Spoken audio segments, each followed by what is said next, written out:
सुमित्राई law क्लासेसच्या daily law मध्ये आपलं स्वागत आहे. मित्रांनो, माझा एक विद्यार्थी जस्ट पास आउट झाला. आता वकिली क्षेत्रामध्ये वकिली करायला गेलेला आहे. काल परवा त्याचा मेसेज आला, सर मी तहसीलदार कार्यालयामध्ये डेथ सर्टिफिकेट म्हणजेच मृत्यू प्रमाणपत्र घेण्यासाठी अर्ज दिला होता. त्याची कार्यवाही पूर्ण झाली, त्याच्यामध्ये पुरावा झाला. आता प्रमाणपत्र घ्यायची वेळ आली तर संबंधित लिपिक जो आहे तो मला पैसे मागतोय आणि हे पैसे फीस नसून फीस व्यतिरिक्त पैसे तो मला मागत आहे.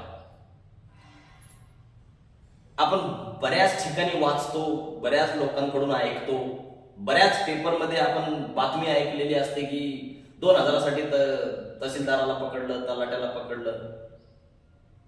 असा कायदा आहे. ठीक आहे, 2 सल्ले मिळणार आहेत तुम्हाला, एक कायद्याचा दुसरा फायद्याचा. ठीक आहे, तुम्हाला पहिलं फायद्याचा सल्ला देतो. फायद्याचा सल्ला असा की कोणत्याही शासकीय कार्यालयामध्ये शासकीय नियमाच्या बाहेर जाऊन जर कोणी तुम्हाला पैसे मागत असेल, म्हणजे शासकीय नियमानुसार लागू असलेली फीस किंवा चार्जेस वगळता जर कोणताही अधिकारी कर्मचारी तुमच्याकडे पैसे मागत असेल तर संबंधित जिल्ह्याच्या अँटी करप्शन ब्युरोचा जो मोबाईल नंबर किंवा जो कोणता संपर्क नंबर दिलेला आहे, एक त्या नंबरवरती संपर्क करून तुम्ही मोबाईल मार्फतच तक्रार करू शकता आणि स्वतः देखील इतरांना लाच देण्यापासून वाचवू शकता. का? कारण लाच घेणे हा जर गुन्हा आहे तर लाच देणे देखील तेवढाच मोठा गुन्हा आहे. ठीक आहे, भ्रष्टाचार निर्मूलन अभियान, भारतभर आपण भ्रष्टाचार निर्मूलन अभियान चालवलेलं आहे. लोक आपल्या देशाचा जोक करत होतो, मजाक उडवतात आपल्या देशाचा. काय, मी एक असा जोक ऐकला की 3 राज्याचे 3 देशाचे, राज्याचे म्हणजे देशाचे 3 देशाचे पंतप्रधान एका विमानामध्ये प्रवास करत असताना चर्चा करत होते. तर एक देशाचा पंतप्रधान असं बोलला, मी कोणत्याही देशाचं आवर्जून नाव घेत नाही, पण आपल्या देशाचा विचार आपल्याला करायचा आहे. ते एक देशाचा पंतप्रधान म्हणू लागला की तुमच्या देशामध्ये काय परिस्थिती आहे. भ्रष्टाचारावरती चर्चा करत असताना भ्रष्टाचार कुठपर्यंत आला, कधी संपणार, काय आहे. तर त्या अधिकाऱ्याने पंतप्रधानांना सांगितलं की बाबा आमच्याकडे 20 वर्ष लागतील आणखी, जेणेकरून आम्ही नायनाट करू भ्रष्टाचाराचा. दुसऱ्या पंतप्रधानांनी सांगितलं की नाही, आम्ही जवळजवळ आता 95% आम्ही ते ऑलमोस्ट संपवलेलंच आहे. एक 5% लोक भ्रष्ट आहेत आणि ते पण संपायला काही जास्त वेळ लागणार नाही. 1 वर्ष, 2 वर्ष, 4 वर्षामध्ये ते संपून जाईल. जेव्हा आपल्या देशाचा नंबर आला, आपल्या देशाचे पंतप्रधान काहीच बोलायला तयार नाहीत. ते तथाकथित आता जे आहे ते नाही. आपण एक एक्झाम्पल घेऊ ना, त्यांना विचारलं की तुम्ही का बोलत नाही, कारण भ्रष्टाचार स्वतः देव जर आता इथं येतील तरी सुद्धा संपणार नाही. असे जोक आपल्या देशावरती किंवा असं व्यंग आपल्या देशावरती का बनवलं जातं?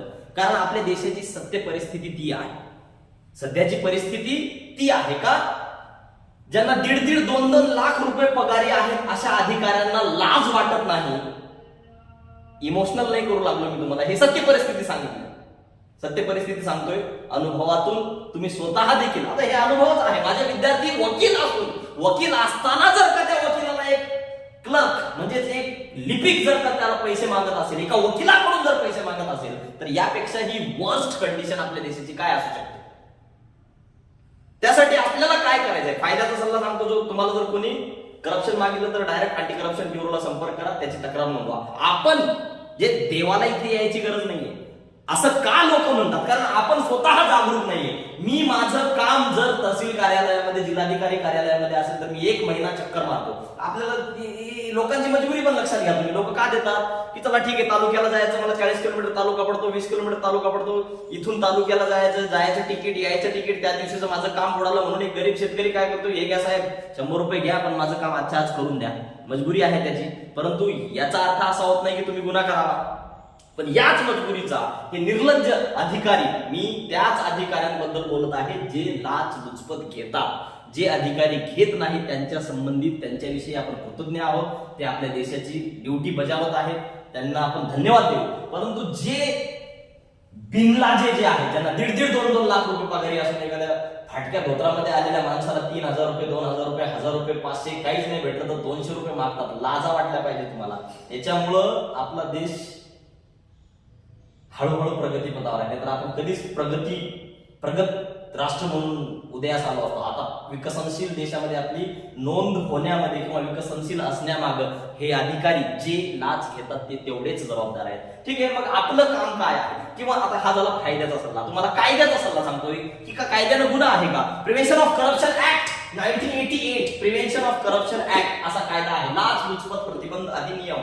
या अधिनियमानुसार, या कायद्यानुसार कसल्याही स्वरूपाची लाच घेणे, मग ते पैसेच आहेत अशातला भाग नाही, पैशा व्यतिरिक्त सोनं, नाणं, दागिने, पाकिट, काहीतरी अन्न धान्य किंवा रिवॉर्ड म्हणून कोणताही पब्लिक सर्वंट आहे ना, एनी पब्लिक सर्वंट, या कायद्याचं कलम नंबर 7 आणि 7A हे अधिकाऱ्यांना लागू होतं आणि हे सामान्य जनतेला लागू होतं. म्हणजे लाच घेणे हा कलम 7 मध्ये गुन्हा आहे, लाच देणे हा कलम 7A मध्ये गुन्हा आहे.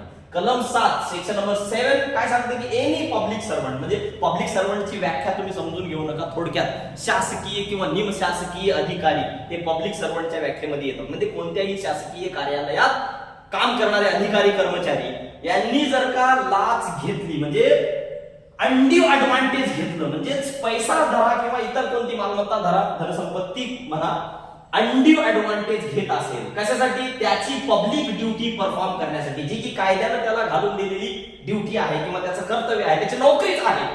त्याला पगार देऊन आपण तिथं बसवलंय कशासाठी? जर तो आपल्याकडून पैसे मागत असेल तर मग त्याला पगार कशाचा आपण देतोय? साहेब म्हणून त्याला आपण सन्मानानं आपलं काम करायचं सांगतो. तो साहेबाऐवजी आपला मालक होतो. तो आपला मालक नाही, तर पब्लिक सर्वंट म्हटलेला आहे. तो नौकर आहे, त्याला समजावून सांगा. तो सर्वंट म्हणजे आपला नौकर, सेवक आहे. ठीक आहे, नौकर आहे, नौकर. त्याला फार पदाला चढवू नका. कायद्यामध्ये त्याची ड्युटी आहे, ड्युटी, त्याला पगार भेटतो आणि तो पगार तुम्ही आणि मी देत असतो, हे लक्षात ठेवा. ठीक आहे, आपण पगार देऊन त्याला तिथं बसवलेला आहे आणि त्याला कशाला एवढा मोठेपणा द्यायचा? त्याचं काम आहे, त्याला ते काम करावंच लागतं. नसेल करत वरिष्ठ अधिकाऱ्याकडे तरी तक्रार करा. वरिष्ठ अधिकारी पण भ्रष्ट आहेत, त्याच्या वरिष्ठ अधिकाऱ्याकडे जा, माहिती अधिकारामध्ये माहिती मागून घ्या, चुकीचं काय चाललंय ते पहा. आणि हे एवढं करूनही तो ऐकला नाही. अँटी करप्शन वाले आहेत किंवा त्याच्या कामामध्ये दिरंगाई झाल्यामुळे दुसरा एक कलम सांगतो, 166 इंडियन पिनल कोड, भारतीय दंड संहितेच्या 166 कलमानुसार देखील त्याच्यावरती कार्यवाही होती. 1 वर्षाचा कारावास तिथे पण दिलेला आहे त्याला. एखादा पब्लिक सर्वंट म्हणजे शासकीय कर्मचारी अधिकारी आपल्या कर्तव्यात कसूर करत असेल, कर्तव्यात कसूर करणे, ते करप्शन वगैरे मागत नाही. ते म्हणतात या उद्या, या परवा, या 8 दिवसानं, या 15 दिवसानं, याच्यासाठी तुम्ही त्याच्यावरती, परंतु यासाठी तुमच्याकडे पुरावे उपलब्ध पाहिजे. तुम्ही दिलेल्या अर्जाची प्रत म्हणजेच रिसिव्ड कॉपी तुमच्याकडे असेल तरच तुम्ही कोर्टामध्ये हे फाईट करू शकता. अशा पोलीस अधिकाऱ्यांवरती आपण कायदेशीर कार्यवाही करण्यासाठी कार्यवाही करू शकतो. 166 पण आहे, म्हणजे हे पोलीस अधिकाऱ्यांना